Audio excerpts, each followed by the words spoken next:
눈으로는 보이지 않지만 우리 삼위일체 하나님께서 이 자리에 계시는 줄로 믿습니다.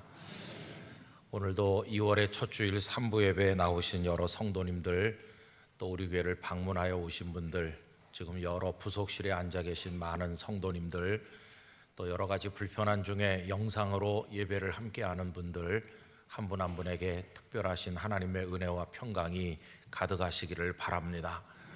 2월 한 달도 우리 주님의 이름을 높이 들고 살아나가기를 간절히 바랍니다.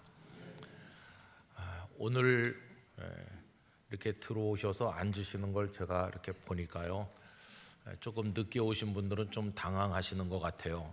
어휴, 왜 이렇게들 열심히 오시는 거야? 그러면서 자리가 없는 것 같이 보이거든요. 그래서 돌아 나가시는 분도 좀 몇 분 계신 것 같은데, 제가 알려드리면 요 앞자리는 거의 늦게까지 비어 있습니다. 맨 앞자리. 고개는 좀 아프지만 저랑 제일 가까운 자리. 여기도 이제 자리가 좀 없는 것 같으면은 저 끝에는 좀 자리가 늘 있습니다. 제가 여기도 괜찮게 생겼어요. 그러니까 돌아 나가지 마시고 하여튼 여기 자리에 앉으시면 됩니다. 그렇게 하셔서 같이 예배를 드리면 좋겠어요. 제 소원은 한번 우리 영락교회 성도들이 몽땅 다 한가운데 한 자리에 앉아서 예배 드리면 얼마나 멋질까, 그런 생각을 하는데, 현실이 그렇지 않지만 어디서 예배하든지 우리 영으로는 하나인 줄로 믿습니다. 당분간 제가 5.6코스 성경 읽기를 전 성도가 한 분도 빠짐없이 같이 했으면 하는 마음을 가지고 주일 설교 본문을 그 성경 읽기에 맞추는 중입니다. 오늘은 레위기 10장, 11장, 12장을 읽으시는 날인데요. 그래서 10장 1절로 7절까지를 이제 본문으로 정한 겁니다. 이 말씀 읽기 잘 따라 하셔서 올해는 모든 성도가 성경 한 번은 읽게 되기를 간절히 바랍니다. 근데 이제 오늘 읽은 말씀은 참 기쁜 일이 있은 다음에 참 비극적인 일이 일어났다, 이걸 보여주고 있습니다. 참 기쁜 일이라는 것은 어제 새벽에 영락가족 특별 새벽 기도회 시간에 생각했던 내용인데요, 하나님께서 이스라엘 백성들을 이제 애굽에서 건져 자유롭게 하셨고, 그리고 시내산에서 여러 말씀을 주셔서 이제 말씀의 백성이 되게 하셨어요. 뿐만 아니라 성막을 만들게 하셨습니다. 그래서 하나님 앞에 예배하는 백성이 되게 하셨고, 이제 그 제사를 집례할 수 있는 사람이 필요한데 아론과 그 아들들을 이제 제사장으로 세우신 겁니다. 레위기 8장에 보면 이분들을 제사장으로 세우는 내용이 나와 있고, 그리고 이제 제사장이 된 아론과 그 아들들이 하나님 앞에 이스라엘 역사 이래로 첫 번째 공식적 제사를 드리는 게 레위기 9장에 나옵니다. 그런데 어제 새벽에 우리가 생각했던 것은 제사를 드린 이 아론이 나와서 백성들을 축복하는데 그 옆에 모세도 같이 서 계시죠. 이렇게 축복을 하는데 하나님의 영광이 백성들 앞에 임한 겁니다. 여러분, 저는 이런 소원을 어제 새벽에 나눴는데요, 우리 모든 성도들이 하나님 앞에 올리는 모든 예배 시간에 여러분의 심령에 하나님의 영광이 임하시기를 바랍니다. 이들에게 하나님의 영광이 임하였어요. 얼마나 기쁘고 얼마나 감격스러웠을까요? 야, 이제 하나님께서 우리를 받으시는구나. 그 얘기가 레위기 9장 23절입니다. 모세와 아론이 회막에 들어갔다가 나와서 백성에게 축복하며 여호와의 영광이 온 백성에게 나타나며. 그런데 이게 다가 아니었어요. 이제 아론이 그 제단 위에 제물을 올려놨는데 여호와 하나님의 불이 나와서 그 제물을 다 태운 겁니다. 그게 9장 24절이죠. 불이 여호와 앞에서 나와 제단 위에 번제물과 기름을 사른지라 온 백성이 이를 보고 소리 지르며 엎드렸더라. 놀람과 함께 막 기쁨이 넘쳐나는 그런 일이 있었다는 걸 알 수 있어요. 자, 그런데 이제 오늘 읽을 범위가 10장부터인데 10장으로 넘어오면 이게 웬일입니까? 그렇게 기뻤던 일, 그 다음에 나온 일은 참 마음 아픈 비극이었어요. 이 비극의 주인공은 아론의 큰아들과 둘째 아들인 나답과 아비후라는 사람이었어요. 이 두 사람의 제사장에게 어떤 일이 일어난 것일까요? 이 두 사람은 제사장으로서의 일을 하는데 하나님 앞에 분향할 때 하나님께서 명하시지 않은 다른 불을 가져다가 분향하다가 하나님의 진노를 받아서 죽게 된 겁니다. 오늘 말씀 1절 2절이 그 내용입니다. 아론의 아들 나답과 아비후가 각기 향로를 가져다가 여호와께서 명령하시지 아니하신 다른 불을 담아 여호와 앞에 분향하였더니 불이 여호와 앞에서 나와 그들을 삼키매 그들이 여호와 앞에서 죽은지라. 요걸 좀 이해하려면 이제 성막을 좀 말씀드릴 필요가 있겠어요. 여러분, 나중에 다윗이 잘 준비하셨고 그 아들 솔로몬이 웅장하게 지어 바친 건 성전이라고 합니다. 그건 땅에다 기초를 놓아서 건축을 한 거죠. 그런데 애굽에서 나온 이 백성들은 계속 광야를 통과해서 이동 중이기 때문에 건물을 지을 수가 없기 때문에 이동식 장막을 마련한 겁니다. 거룩한 장막, 그래서 성막이라고 하는 거죠. 이걸 다 맞추면 성막이 되고 따로따로 또 분해를 해서 어깨에 메고 이동하는, 그게 성막이죠. 근데 성막은 뜰이 있습니다. 그 뜰에는 제사장들이 하나님 앞에 나갈 때 몸을 씻는 물두멍이 있어요. 오늘 우리식으로 말하면 욕조와 같은 거죠. 그리고 이제 가운데는 하나님 앞에 드리는 제물을 올려놓고 불로 태우는 번제단, 이 제단이 있습니다. 그리고는 이제 성막 안으로 들어가 보면 그 안은 두 가지로 영역이 구분되어 있는데 그 앞에 있는 부분은 거룩한 곳, 그래서 성소라고 합니다. 또 성소보다 더 안쪽에 있는 가장 뒤쪽에 있는 것은 지성소라고 그래서 지극히 거룩한 곳, 이렇게 되어 있어요. 이 성소와 지성소는 통판으로 짠 아주 두꺼운 휘장으로 1년 내내 나뉘어져 있어요. 막혀 있는 거죠.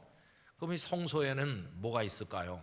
우선 하나님 앞에 드리는 떡을 올려놓는 진설병 상이 있습니다. 그리고 또 그 반대편에는 언제나 거기 초를 밝히는 그 등불이 꺼지지 않도록 하기 위해서 하는 그 등잔, 금촛대가 있어요. 그리고 이제 가운데 쪽에는 분향단이라고 그래서 하나님께 올려드리기 위해서 특별한 방법으로 만든 향이 있는데 그 향을 불로 태워 올려드리는 그 분향단이 있어요. 이제 제사장은 아침과 저녁으로 분향단에 향을 올리도록 되어 있습니다. 그 이야기가 출애굽기 30장 7절 8절입니다.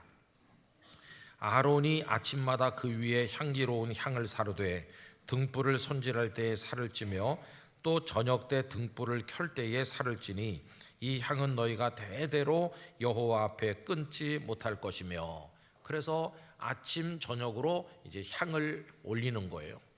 근데 여러분, 향을 분향해서 올리려면은 거기 불이 필요하거든요. 근데 중요한 건 뭐냐 하면은 아무 불이나 가져다 하면 안 되었고 하나님께서 정하신 불이 있었다는 겁니다. 그 불은 어떤 불인가 하면 뜰에 있는 그 제단 위에 있는 불, 그거를 불씨를 가져다가 하도록 되어 있었어요. 레위기 16장 12절 13절을 읽어드리겠습니다. 향로를 가져다가 여호와 앞 제단 위에서 피운 불을 그것에 채우고 또 곱게 간 향기로운 향을 두 손에 채워가지고 휘장 안에 들어가서 여호와 앞에서 분향하여 향연으로 증거계 위 속죄소를 가리게 할지니 그리하면 그가 죽지 아니할 것이며. 여기 향로라는 말이 나오는데 금으로 만든 조그마한 그릇이라고 생각하시면 돼요. 다른 곳에서는 불똥 그릇이라고도 번역을 했고 불 옮기는 그릇이라고도 번역했습니다. 여하튼 금으로 만든 요 향로를 가지고 나가서 거기다가 제단에 불씨를 담아 가지고 성소에 들어와서 이제 분향을 하는 거죠. 여기서 중요한 건 제단 위에 불로 해야 된다 하는 게 중요한 것입니다. 자, 그럼 여러분, 왜 하나님께서는 하필이면 제단 위에 있는 그 불로만 하라고 말씀하셨을까요? 왜 다른 불로는 하지 말라고 하셨을까요? 그 이유가 있어요. 제단 위에 언제나 붙어있는 그 불은 사람이 붙인 불이 아니고 하나님께서 붙이신 하나님의 불이었기 때문입니다. 아까 제가 아론이 첫 제사를 드리고 났을 때 그 제단 위에 번제물이 하나님이 보내신 불로 다 탔다고 그랬잖아요. 그래서 그 번제단에 불을 점화하신 분이 하나님이신 거예요. 이제 그 제사장들은 하나님의 불이 꺼지지 않도록 늘 그것을 유지해 가지고 거기서 제사도 드리고 그 불씨를 가져다가 분향도 하고 이렇게 해야만 했어요. 그게 어디 나오느냐 하면은 레위기 6장 12절을 읽어드리겠습니다. 제단 위의 불은 항상 피워 꺼지지 않게 할지니 제사장은 아침마다 나무를 그 위에서 태우고 번제물을 그 위에 버려놓고 화목제의 기름을 그 위에서 불사를 찌며, 하나님께서는 사람이 붙인 불이 아니라 하나님 당신께서 붙이신 그 거룩한 불로 제물도 드리고 분향도 하도록 그렇게 말씀을 하신 것이었어요. 그런데 이 나답과 아비후는 어찌 된 일인지 다른 데 가서 아무 불이나 가져다가 분향을 해서 하나님의 뜻을 어기게 된 것이었어요. 여기 본문에 여호와께서 명령하시지 아니하신 다른 불이라고 할 때 이 다른 불은 원문대로 번역하면 낯선 불을 말해요. 낯선 불. 그리고 외부에서 가져온 불이고, 또 다르게 말하면 하나님의 불이 아닌 인간의 불이라고 설명할 수도 있겠습니다. 도대체 왜 이 나답과 아비후가 정성을 다해서 해야 됨에도 불구하고 이렇게 어처구니 없는 일을 벌였을까 궁금하죠? 어떤 학자들은 추측하기도 해요. 아마 하나님의 영광이 백성들에게 임하고 그 제단 위에 제물이 다 하나님의 불로 태워지는 걸 보면서 크게 고무되어 흥분한 나머지, 이들이 그만 방심하고 방종한 나머지 술을 마시고 취해서 흐트러진 가운데 그런 실수를 한 게 아닌가 이렇게 추측하기도 해요. 그들이 술에 취했기 때문이었을 거라는 추측의 근거는 뭐냐 하면 오늘 본문 아래쪽에 9절에 가보면 술을 마시지 말라는 내용이 나오거든요. 10장 9절입니다. 너와 네 자손들이 회막에 들어갈 때에는 포도주나 독주를 마시지 말라. 그리하여 너희 죽음을 면하라. 이는 너희 대대로 지킬 영영한 규례라. 술에 취해가지고 비틀거리는 사람이 어떻게 하나님 앞에 제대로 이걸 할 수가 있겠습니까? 그래서 여러분, 김은성 목사는 절대로 술을 마시지 않습니다. 그러니까 저보고 와서 한잔하러 가자고 하시지 말길 바랍니다. 물론 저도 절대 안 먹는 건 아니고 가끔 먹습니다. 언제 먹냐 하면 우리 교회 권사님들이 기도 많이 하면서 친히 담그신 그 포도주로 성찬식 할 때는 조금 근데 하여튼 여기 이 귀절이 있는 걸 보고 나답과 아비후가 흐트러져 있었나 보다. 그래서 하나님의 말씀도 다 잊어버리고 자기들 멋대로 다른 불 가져다가 했나 보다, 이렇게 짐작을 하기도 하는 거죠. 자, 어쨌든 간 여러분, 오늘 이 말씀을 생각하면서 하나님의 불이 아닌 다른 불이 있다는 걸 알게 되잖아요. 두 종류의 불이 있는 겁니다. 하나님께서 친히 붙이신 하나님의 거룩한 불이 있고, 인간이 어디서 붙여가지고 온 불이 있는 거예요. 그럼 우리가 지금 하나님을 경외하고 있는데 신앙은 뭘까요? 신앙을 여러 가지로 설명할 수 있지만 저는 오늘 이 말씀에 의지해서 신앙을 설명한다면 우리를 하나님께 일치시켜가는 과정이라고 생각합니다. 우리를 하나님께 맞춰가는 거예요. 또 조금 다른 말로 말하면 하나님을 닮아가는 과정이라고 말할 수 있겠습니다. 여러분, 신앙이 성장한다, 성숙한다 하는 것은 하나님께 일치되는 부분이 점점 많아지는 것을 뜻한다고 설명할 수도 있겠습니다. 이게 왜 그런가, 이게 왜 필요한가 생각을 해보십시오. 창세기 1장에 보면 하나님께서 우리들을 창조하실 때 하나님의 형상대로 지으셨다고 그랬어요. 하나님의 형상대로 지었다는 것은 설명하기 좀 어려운 표현이긴 한데, 분명한 것은 우리 안에 하나님과 겹치는 하나님을 닮은, 하나님과 일치되는 부분들이 있다는 거예요. 하나님의 형상을 닮았다, 하나님과 통하는 거죠. 그런데 죄가 들어오고 나니까 우리 안에 있던 하나님의 형상이 다 산산조각 나고 파괴된 겁니다. 하나님의 형상이 남아있질 않아요.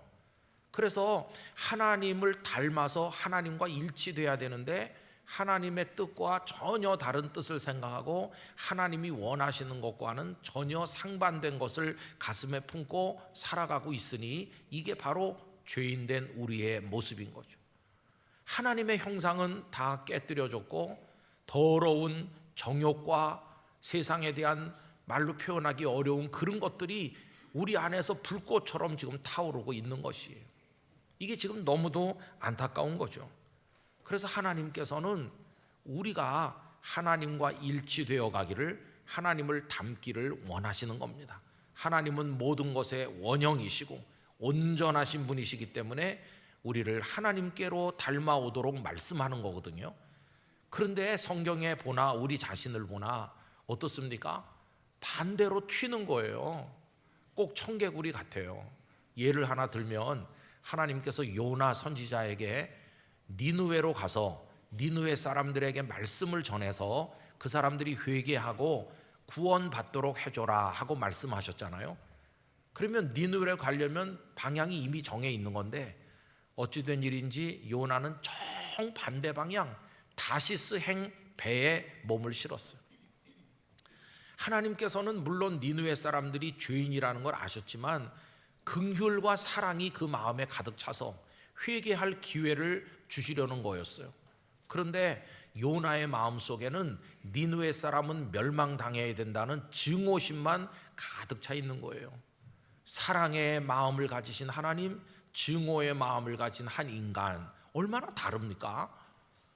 그래서 그가 다시스행 그 배에 몸을 실는 그 뒷모습을 우리가 성경에서 보는데 그 요나가 오늘 우리의 모습인 것이, 얼마나 많은 경우에 우리는 우리 뜻대로 하나님과 다르게 행동하며 하나님과 다르게 살아왔는지 이걸 생각해야 되는 거죠.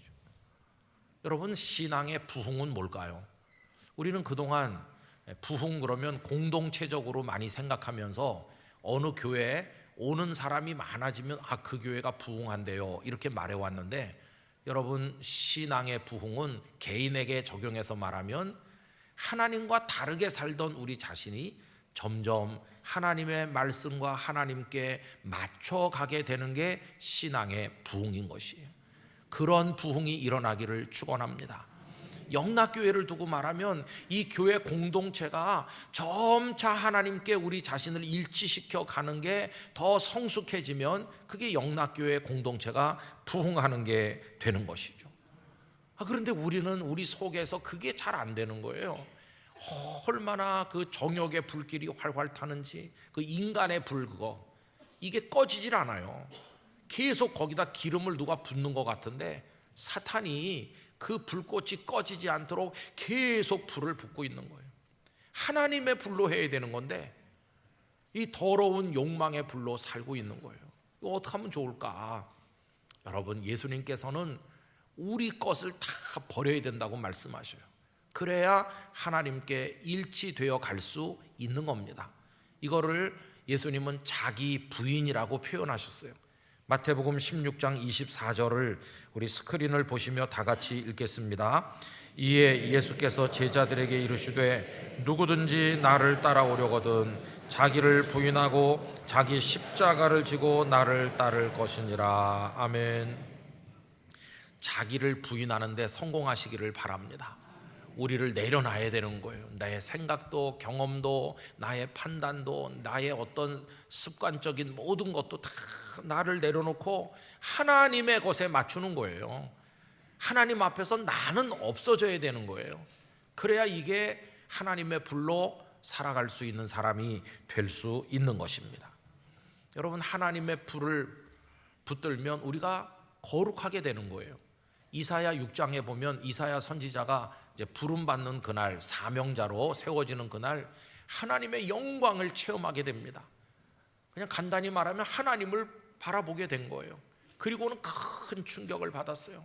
하나님은 온전하시고 거룩하신데 나는 이게 뭐냐, 나는 이렇게 더러운 죄인이구나. 가슴을 치면서 화로다 나여 망하게 되었도다. 나는 입술이 부정한 자로서 입술이 부정한 백성 중에 살고 있구나. 이 탄식이 있었어요. 그게 이사야 6장 5절입니다. 그때 내가 말하되 화로다 나여 망하게 되었도다. 나는 입술이 부정한 사람이요 나는 입술이 부정한 백성 중에 거주하면서 만군의 여호와이신 왕을 배웠음이로다 하였더라. 가슴을 치는데 이거는 무엇으로부터 비롯된 탄식이냐 하면 하나님과 자신이 다르다는 것에서 고통을 느끼는 거예요. 하나님은 선하신데 나는 악하고 하나님은 거룩하신데 나는 부정하기 짝이 없고 어쩌면 좋을까. 이 다름으로 인한 고통을 그가 겪는 거죠. 말씀을 전해야 될 선지자로 부름받는 건데 말씀은 입으로 전하잖아요. 근데 지금 입이 더럽다는 거예요. 이 더러운 입으로 어떻게 거룩한 하나님의 말씀을 전할 수 있나. 그가 깊이 탄식할 때 어떻게 그의 입술을 깨끗하게 해주시는지 그 다음 6장 6절과 7절을 보면 이렇습니다. 그때에 그 스랍 중에 하나가 부젓가락으로 제단에서 집은 바 핀 수출 손에 가지고 내게로 날아와서 그것을 내 입술에 대며 이르되 보라 이것이 내 입에 닿았으니 네 악이 제하여졌고 네 죄가 사하여 졌느니라 하더라. 우리의 악도 우리의 죄도 사해지기를 원합니다. 그런데 무엇을 그의 입술에 대줬나요? 핀 숯을 가져왔는데 그 숯이 어디서 가져왔습니까? 하나님의 제단, 하나님의 제단의 핀 숯, 하나님의 불인 거예요. 하나님의 불. 하나님의 불이 붙은 그 숯을 그의 입에 대는 환상을 봤어요. 여러분, 하나님의 불은 우리를 살게 하고 거룩하게 하고 변화되게 만드는 줄로 믿습니다. 그러나 인간의 정염의 불이라고 하는 것은 하나님 앞에 우리를 망하게 만드는 거예요. 그래서 여러분, 우리는 어떻게 해서든지 하나님께 우리 자신을 맞춰 가야 되는, 일치시켜 가야 되는 거죠.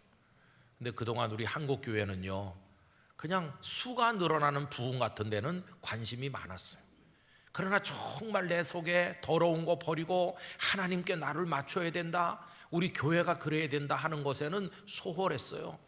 다 각자가 자기 불을 들고 와서 모이니까 많이 모일수록 더 시끄럽고 많이 모일수록 더 요란하고 더 썩은 냄새가 나고 그게 교회 바깥으로 나가고 세상 사람들이 하나님을 믿는다는 저 사람들 왜 저렇지, 이렇게 우리를 걱정하는 참 부끄러운 처지에 떨어지게 된 것이에요. 저는 우리 오늘 3부 예배 참여하는 모든 분들이 이제부터는 여러분의 모든 것을 하나님께 맞춰 나가시기를 간절히 기원합니다. 하나님과 일치시켜 나가는 거예요. 이게 우리를 부인함으로써, 다른 말로 말하면 철저히 아멘으로 순종함으로써 나의 것은 내려놓고 하나님의 것을 내가 얻는 거예요. 요새 교회에서들 많이 부르는 찬양 중에 원하고 바라고 기도합니다 라는 제목의 찬양이 있어요. 하나님의 꿈이 나의 비전이 되고 예수님의 성품이 나의 인격이 되고 성령님의 권능이 나의 능력이 되길 원하고 바라고 기도합니다. 요새 이런 찬양 부르나? 잘 모르는 분은 금요 기도에 오시기 바랍니다. 앞에도 부르려고 그랬는데 뭐 찬양 시간도 아니고 설교 시간이니까 제가 후렴만 부른 거예요, 대충. 근데 거기 보면 가사가 이래요. 하나님의 꿈이 나의 비전이 되고, 하나님 저의 비전은요 하나님의 꿈이 이루어지는 겁니다. 일치시키는 거예요. 하나님 저의 인격, 저의 인품이 예수님의 성품 담기를 원합니다. 저의 능력, 뭐 지식의 능력, 이런저런 능력, 그게 아니고 그런 능력으로 살지 않고 저의 능력이 성령님의 권능이 저의 능력 되기를 원합니다. 이렇게 그 맞춰가는 거예요. 그래서 가사가 좋죠. 네. 자, 그런데 이제 한 가지 고칠 건 있어요. 그게 뭐냐 하면은 왜 하나님의 꿈이라고 했을까? 그건 좀 잘못된 것 같아요. 왜 그러냐 하면은 꿈이라는 건 가슴 속에 이렇게 됐으면 하고 품는 거죠. 근데 안 될 수도 있는 걸 꿈이라고 그래요. 근데 우리 사람은 연약하니까 꿈을 꿔도 다 이루질 못할 때가 많아요, 우리는. 근데 전지전능하신 하나님은 못 이루시는 게 없어요. 그러니까 그 꿈이라는 단어를 하나님께 적용하는 건 조금 안 맞는 것 같아요. 그래서 제가 꿈이라는 단어 대신 더 좋게 만들려면 뜻이라는 단어를 쓰면 되겠다. 하나님의 뜻이 우리의 비전이 되는 거예요. 나의 비전이 되고, 이렇게 바꿔서 불렀으면 좋겠다고 지나가는 말로 어디서 했는데, 우리 교회 이 자막 만드는 분이 어느새 그걸 고쳐놨더라고요. 금요기도에 와보시면 뜻으로 바뀌어 부른다는 걸 알 수 있어요. 참 누가 바꿨는지 하나님 축복 많이 받으실 거예요. 여러분, 하나님의 뜻이 성도님들의 비전이 되길 바랍니다. 내 욕심은 버리는 거예요. 내 비전은 내려놓고 하나님 원하시는 거 나도 원합니다. 이제는 저의 못된 성품 이거 분노도 하고 미워하기도 하고 좁아 터진 나의 이 못된 이거 인격이 이제는 예수님의 성품 담길 원합니다. 그래서 성령님의 권능이 나의 능력이 되고 이렇게 맞춰 사는 거예요. 여러분, 그렇게 할 때 우리들은 거룩한 하나님의 사람으로 승리하게 될 것이에요. 하나님은 거룩하신데 우린 추하잖아요. 계속 이렇게 있으면 안 되고 하나님의 도우심을 구하고 기도하면서 나도 거룩한 사람으로 하나님께 맞추고, 그 다음에 내가 하나님은 사랑이라고 늘 말하지만 어떻게 된 게 내 속에는 정죄하고 판단하고 미워하고 이대로 있을 수는 없잖아요. 하나님의 자녀라고 하면서. 그러니까 내 속에 이런 건 몰아내고 이제는 하나님의 사랑이 우리 가슴을 채워야 되는 것이고, 하나님은 선하시다고 그랬는데 어떻게 나는 생각하는 것마다 이렇게 다 나쁜 생각을 할까, 이런 안타까워하면서 그런 거 다 버리고 하나님의 선하심을 닮아가는 것이요. 우리 힘으로 되는 건 아니에요. 그러나 우리를 변화시키시고 새롭게 하시는 성령님 안에서 될 줄로 믿습니다. 날마다 기도하면서 나가는 거예요. 그래서 하나님의 뜻이 우리 가운데 이루어지기를, 우리 모든 성도님들이 주님을 닮은 분들이 되기를, 그래서 하나님의 불이 환히 밝혀지는 가운데 하나님의 영광을 보게 되기를 간절히 축원합니다. 기도하겠습니다. 거룩하신 아버지 하나님, 하나님의 성소에서 이루어지는 일일지라도 하나님의 불이 아닌 인간의 불로 했을 때 결코 하나님께 영광되지 못하였습니다. 복이 되지 못하였습니다. 저희가 하나님의 교회를 섬기고 헌신한다 한들 우리의 불을 들고 해서는 안 된다는 걸 알게 하시고, 이제는 하나님께 맞추어 하나님의 불로 살아가도록 은혜를 주옵소서. 하나님께 맞춰가고 하나님을 닮아가는 우리 모두가 되게 해 주시옵소서. 예수님 이름으로 기도드리옵나이다. 아멘.